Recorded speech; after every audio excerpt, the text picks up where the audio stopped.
school for losers, okay? Then we have a whole other group, and I must say the second group now is way outweighing the first in recent years, who come in and say, well, of course your school works because every kid in your school is smart, but it wouldn't work with dumb kids. We have parents coming in to interview, think of how tragic this is, who say, oh, this is a wonderful school, but it won't work for my kid because my kid is just average.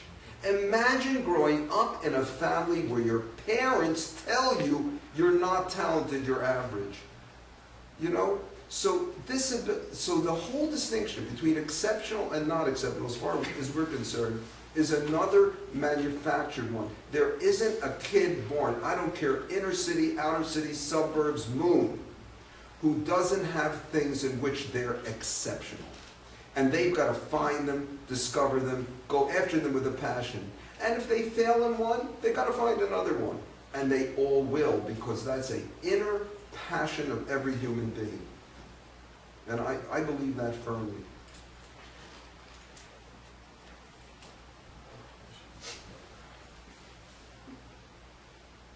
Go ahead, Ken. I'm interested in the question of sustainability of your institution. I mean, we've had,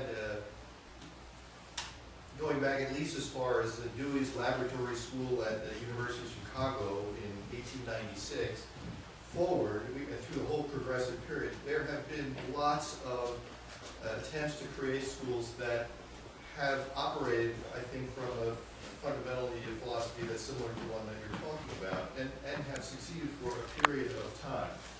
And we don't have a lot of them left anymore. I mean, they either have disappeared, like the Dewey School, they went out of business relatively quickly, or in the case of some private schools, they have become sort of upscale, more traditional-like institutions, and they've lost their foundation, I guess you will. And so I guess I'm curious, you know, you've created something, and you have sustained it now for 40 years. You're still the first generation founder, though, so I'm kind of curious, what is your thinking about how you're going to keep this alive going forward? I was hoping he'd answer that question.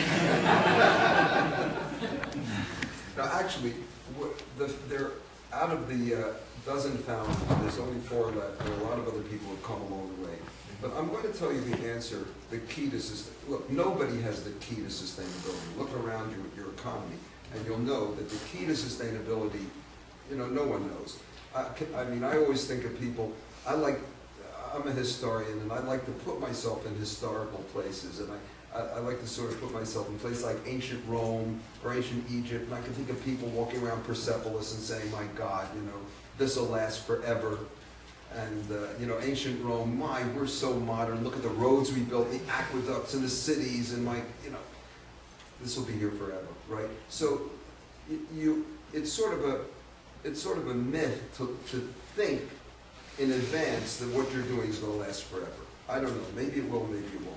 But you're asking a narrow question, which is how do you just see that it'll progress from generation to generation? And I think the key to that is the way the school, and this is really essential, the way the school is organized. Any school, and that includes Dewey School, includes all of these other progressive schools, any school that is built on a hierarchical structure will depend on the inspirational level of the top people. And when the top people aren't good, the institution starts crumbling. And you'll see that everywhere. The key feature of our school is related to that, and related to everything that happens with us, really, is that it is run as a pure democracy, and it has been from the beginning. It's a school where the 4-year-old and I literally have the same vote on every issue, including hiring and firing me, who does not have tenure. Okay? I have to be rehired every year. That means I have to remain relevant to the school community in a way that makes them want to hire me and pay me money. They don't care that I've been here 40 years. In fact, you know, I've got to be careful that they don't look at me and say, he's been here 40 years, he's an old fuddy-duddy, let's get rid of him. That's the challenge. Not that I've been here 40 years and, you know, you've got to respect me. If I can't win their respect today, I'm Danny to them. We're all on a first-name basis. Not one, half of them don't even know we're married. she's got to make it on her own too.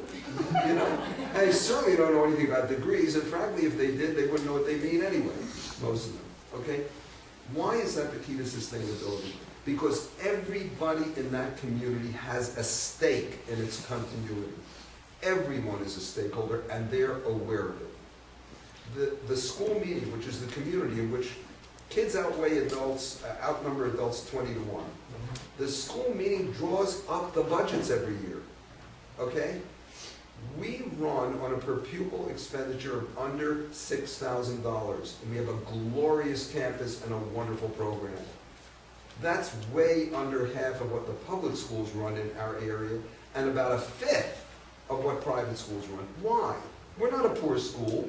The salaries that are being paid are not below the salaries in the surrounding area.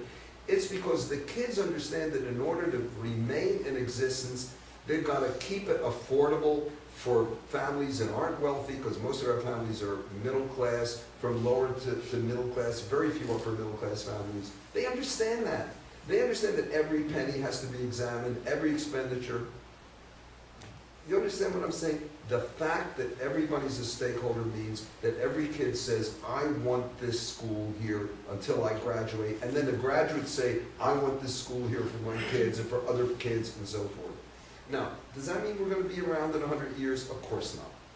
It means we've skewed the odds in our favor, which would not be if I was the headmaster or Hannah was the headmistress, and then everybody would say, who are we going to hire as the next headmaster with vision? You know, and that would be only a small group of people worrying about that. Whereas here, everybody's saying, well, who do we hire to keep this place going? How do we keep it going? It's our school. That's why you walk around a building that's 140 years old, clean as a whistle, in better condition than it was 40 years ago, no graffiti, no bathrooms vandalized, never, it wouldn't occur to them. And yet all through the communities, you're tearing down schools that are 30 years old, and you're replacing them with $120 million buildings that are going to be torn down in another 30 years. That's sustainability.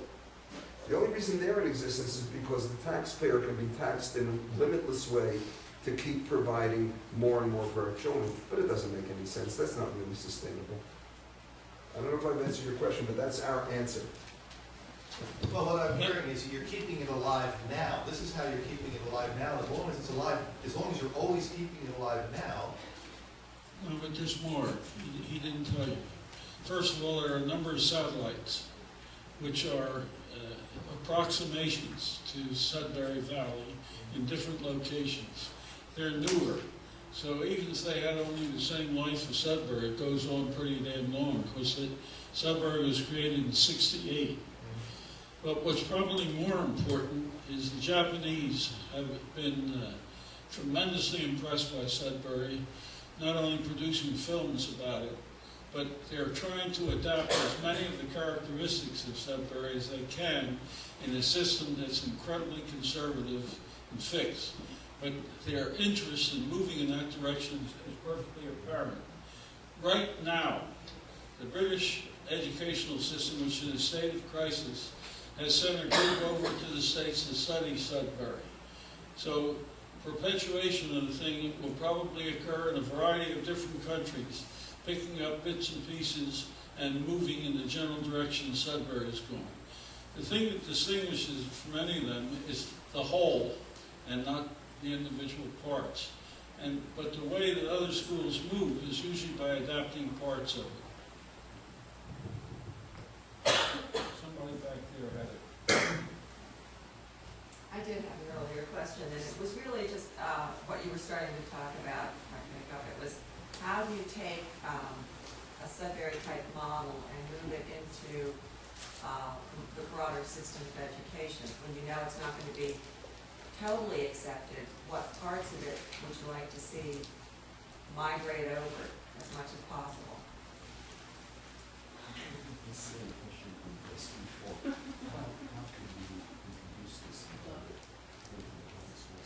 Well,